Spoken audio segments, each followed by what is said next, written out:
Hello বন্ধুরা, আসসালামু আলাইকুম। কেমন আছো তোমরা সবাই? আশা করছি যে যেখানে আছো সবাই সুস্থ আছো। আমি শাপলা কিচেন অ্যান্ড ব্লগ থেকে তোমাদেরকে আরও একবার স্বাগত জানাই।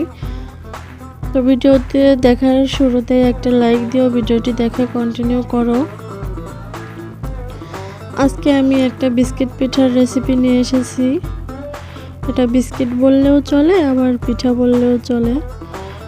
তো চলো এটা কিভাবে বানালাম খুব সহজে, খুবই অল্প উপকরণে, সেটাই তোমাদের সাথে আজকে শেয়ার করব। এটা বিকেলে চায়ের সাথে বা যে কোনো অতিথি আসলে ঝটপট বানিয়ে দেওয়া যায়। খুবই সহজ এবং অল্প উপকরণ লাগে। তো আমি এখানে একটা বাটিতে একটা ডিম নিয়ে নিয়েছি আর নিয়ে নিচ্ছি স্বাদ অনুযায়ী চিনি এবং লবণ। চিনিটা আপনারা আপনাদের ইচ্ছে মতো নিয়ে নেবেন, যে যতটুকু মিষ্টি পছন্দ করেন সেভাবে নিয়ে নেবেন। তো চিনিটাকে একটু সময় নিয়ে ভালো করে এভাবে ফেটাতে হবে,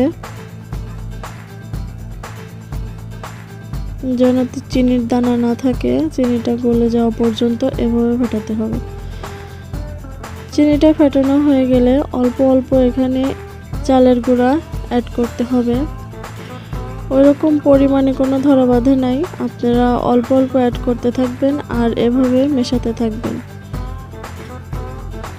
দেখুন আমি প্রথমে অল্প নিয়ে এভাবে মিশিয়ে নিচ্ছি। তারপরে এটুকু ভালো করে মেশানো হয়ে গেলে আমি আরেকটু আবার নিয়ে মেশাবো।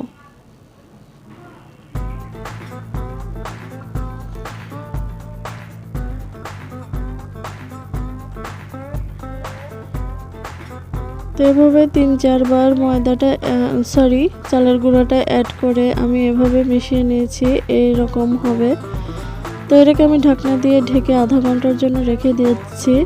আপনাদের হাতে সময় কম থাকলে তখন সাথে সাথে করে নিতে পারেন। চলে আসলাম সেই আটার ডোটা নিয়ে আমি এখানে হাতের সাহায্যে একটু গোল করে নিলাম আর নিয়ে কাঁটা চামচের সাহায্যে একটু দাগ কেটে নেব এভাবে করে। খুবই সহজ এবং অল্প সময়ে এটা বানিয়ে নেওয়া যায়।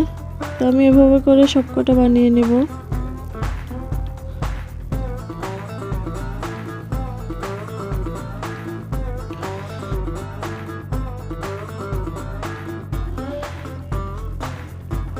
ঝটপট কোনো নাস্তার রেসিপি যদি আপনারা তৈরি করতে চান তো এই রেসিপির বিকল্প নেই।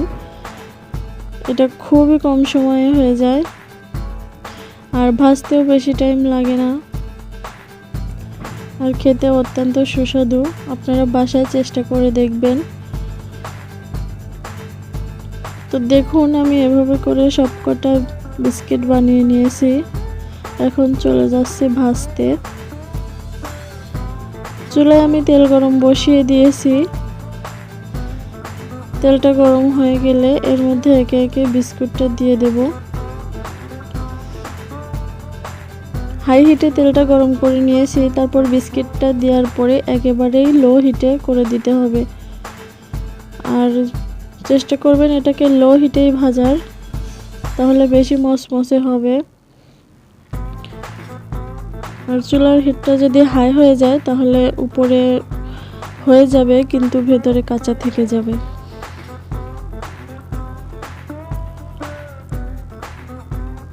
এভাবে উল্টে পাল্টে নেড়ে চেড়ে ভালো করে ভেজে নিতে হবে। ব্রাউন কালার হয়ে আসলে এটাকে তুলে নিতে হবে।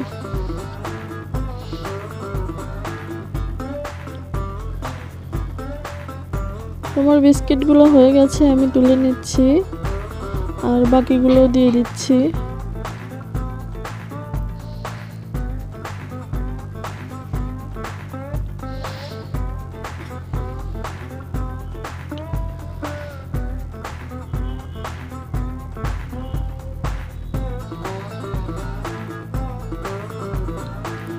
এভাবে করে আমি সবকটা পিঠা ভেজে নিলাম। তো আজকের রেসিপিটা যদি ভালো লেগে থাকে তাহলে অবশ্যই লাইক, কমেন্ট এবং শেয়ার করে দেবেন।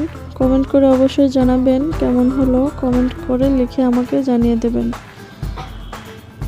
আর আমার চ্যানেলে যদি নতুন হয়ে থাকেন তাহলে চ্যানেলটা সাবস্ক্রাইব করে পাশে থাকা বেল বাটনটি অন করে দেবেন, যাতে পরবর্তীতে কোনো রেসিপি আপলোড করলে চলে যায় আপনাদের কাছে। আজকের মতো এখানেই বিদায় নিচ্ছি। চলে আসবো অন্য কোনো দিন অন্য কোনো রেসিপি নিয়ে। ততক্ষণ সবাই ভালো থাকবেন। সবাইকে আসসালামু আলাইকুম।